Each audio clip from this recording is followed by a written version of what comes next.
Hi everyone, welcome back to digital code studio. My name is Sahil. So आज का हमारा topic रहेगा component के बारे में। हम अपनी रिएक्ट में कंपोनेंट का क्या यूज़ होता है उसके बारे में पढ़ने वाले हैं। सो कंपोनेंट ना बहुत इंपॉर्टेंट पार्ट है हमारी पूरी की पूरी रिएक्ट का, क्योंकि रिएक्ट जो है वो कंपोनेंट बेस्ड। अगर आपने एक बार कंपोनेंट के बारे में समझ लिया तो आपका 50% से ज़्यादा टॉपिक कवर हो जाएगा और आप रिएक्ट में परफेक्ट हो जाओगे। ठीक है, सो चलिए स्टार्ट करते हैं। इसमें ये रही मेरी स्क्रीन सामने, ठीक है। और यहाँ पे देखो हम डमी प्रोजेक्ट अपना स्टार्ट कर चुके हैं वो रहा ये आपके सामने। लास्ट वीडियो में भी यही था। सो यहाँ से हम स्टार्ट करते हैं। कंपोनेंट क्या होते हैं?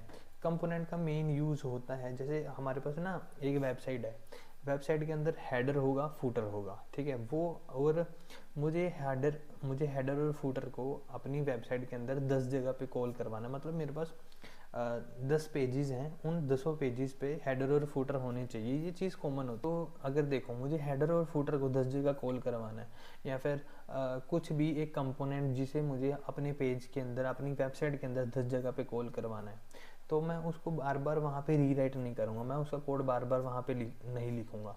ठीक है, इस चीज़ का टाइम बचाने के लिए, कोड को बार बार ना लिखने के लिए हमें फंक्शंस का यूज़ किया जाता है, जिसको रिएक्ट में कंपोनेंट बोलते हैं। हम उस कंपोनेंट को मल्टीपल जगह पे कहीं पे भी कॉल करवा सकते हैं जहाँ पे हम कॉल करवाना चाहें। ठीक है, चलो हम लाइव एग्जांपल देखते हैं। ये रही मेरी स्क्रीन। अगर देखो मैं एक नया कंपोनेंट बनाना चाहता हूँ जिसे मैं अपने इस प्रोजेक्ट में 10 जगह पे, 20 जगह कहीं भी कॉल करवा सकता हूँ, कोई भी जगह पे। ठीक है, मान लो कि यहाँ पे मेरे पास मैं एक ना, देखो हम ना प्रॉपर फोल्डर स्ट्रक्चर के साथ चलेंगे। ठीक है, देखो मेन हमारा सोर्स फोल्डर होता है। सोर्स फोल्डर के अंदर सारे के सारे कंपोनेंट्स पड़े होंगे, यहीं पे सारे पेजेस होंगे। ठीक है, यहाँ से हम चेक करते हैं। मान लो मेरे पास एक हेडर कंपोनेंट, मैं हेडर कंपोनेंट बनाता हूँ। यहाँ पे मैं एक न्यू फोल्डर क्रिएट करता हूँ ताकि मेरा फाइल स्ट्रक्चर में इंप्रूव रहे। हम अपने फाइल स्ट्रक्चर को इंप्रूव रखने के लिए हर एक चीज़ को फोल्डर वाइज एकदम प्रॉपर वे में रखेंगे। ठीक है, यहाँ पे मैं एक फोल्डर बनाता हूँ कंपोनेंट्स। ठीक है, कंपोनेंट फोल्डर के अंदर मैं एक कंपोनेंट बनाना चाहता हूँ जिसको मैं हर एक पेज, मान लो मेरा हेडर कंपोनेंट है, मैं हेडर को 10 जगह पे कॉल करवाना चाहता हूँ, तो मैं यहाँ पे एक हेडर के नाम से कंपोनेंट बनाऊंगा। ठीक है, यहाँ पे मैं न्यू फाइल करता हूँ, मैं लिखता हूँ header डॉट JSX। ठीक है, ये इसकी एक्सटेंशन होती है। JSX की फुल फॉर्म होती है जावास्क्रिप्ट XML, जो HTML को रेंडर करता है। ठीक है, और हमारे रिएक्ट फोल्डर में, हमारे रिएक्ट के प्रोजेक्ट में JSX का यूज़ किया जाता है। ठीक है, हेडर का हमेशा याद रखना, जो फर्स्ट लेटर होगा वो हमेशा कैपिटल होना चाहिए। ठीक है, कैपिटल नहीं होगा तो ये रिएक्ट आपके इस फंक्शन को, इस कंपोनेंट को कंपोनेंट मानेगा ही नहीं। रिएक्ट का रूल है कि ये जिस फंक्शन का फर्स्ट लेटर कैपिटल होता है उसको कंपोनेंट मानता है। ठीक है, मैं रिएक्ट मतलब हेडर को ओपन कर लेता हूँ। अगर मुझे एग्जांपल चाहिए कि मैं अपना कंपोनेंट कैसे बना सकता हूँ, देखो app.jsx ये ऑलरेडी एक कंपोनेंट बना हुआ है। ठीक है, मैं यहाँ पे आता हूँ, मैं यहाँ नीचे से लेके यहाँ से यहाँ तक इसको कॉपी कर लेता हूँ। ठीक है, ये मेरा हो गया कंपोनेंट कॉल। यहाँ पे मैं इसको पेस्ट कर लेता हूँ। ज़्यादा जो मेरी फाइल का नाम था वो मैं यहाँ पे रखूँगा, हेडर। ठीक है, इस हेडर को मैं नीचे भी डिफाइन कर देता हूँ। ये मेरा हो गया कंपोनेंट तैयार। ठीक है, ये मेरे एक्स्ट्रा जो थे सोर्स, मैं इसको हटा देता हूँ।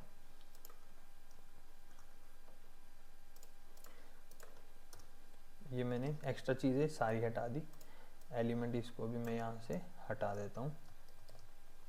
ये ना मेरा HTML, ये हो गया फंक्शन। ठीक है, यहाँ पे हमने हेडर के नाम से फंक्शन तैयार कर दिया। फंक्शन को एज ए कंपोनेंट मान लो। ठीक है, और यहाँ पे रिटर्न करेगा, ये जो भी इसमें डेटा लिखेंगे हम वो रिटर्न कर देगा। मतलब जहाँ पे भी हम इस कंपोनेंट को कॉल करवाएंगे वहाँ पे हमें डेटा शो होना, मतलब डेटा दिखना स्टार्ट हो जाएगा। यहाँ पे मैं इसको हटा के यहाँ लिखता हूँ this is my common header.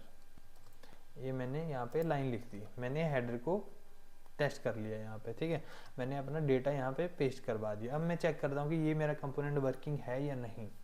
ठीक है, मैं इसके यहाँ पे मुझे जस्ट ये याद रखना है कंपोनेंट। ठीक है, मैं आता हूँ यहाँ पे app.jsx में। बेसिकली ऐप मेरा बेसिक पेज है जहाँ पे मैं जहाँ पे मेरा HTML का कोड लिखा हुआ है, यहाँ पे मैं एक कंपोनेंट को कॉल करवाना चाहता हूँ। मैंने हेडर के नाम से एक कंपोनेंट बना लिया। अब मैं ऐप के अंदर जो मेरा ये ऐप फोल्डर है ना, मतलब ये ऐप वाला कंपोनेंट है, पेज है, यहाँ इसके टॉप पे मैं अपना कंपोनेंट कॉल करवा के दिखाऊंगा मैं कंपोनेंट को कैसे कॉल करवा सकता हूँ।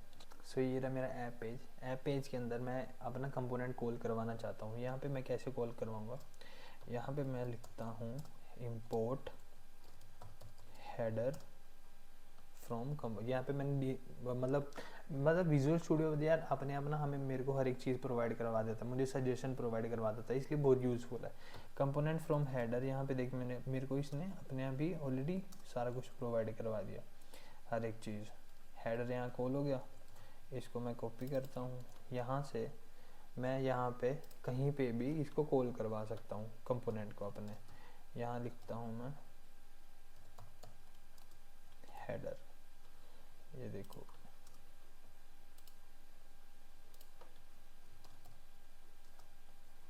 हेडर आ गया। इसको मैं सेव कर देता हूँ। ये देखो this is my common header, ये मेरा कंपोनेंट कॉल हो गया। ठीक है, अगर मैं इसको मतलब इसको मल्टीपल टाइम मैं अपने कंपोनेंट को कितनी भी बार यहाँ पे डिस्प्ले करवा सकता हूँ। अभी मैंने एक बार करवाया, मैं हेलो के बाद भी करवा दूँगा। मैं इसको सेव करता हूँ, ऑटो रिलोड, ये देखो हेलो के बाद यहाँ पे आ गया। अब मैं क्या, अगर चाहते हो कि पैराग्राफ के बाद करवा दूँ, दूसरी बार भी कॉल हो गया,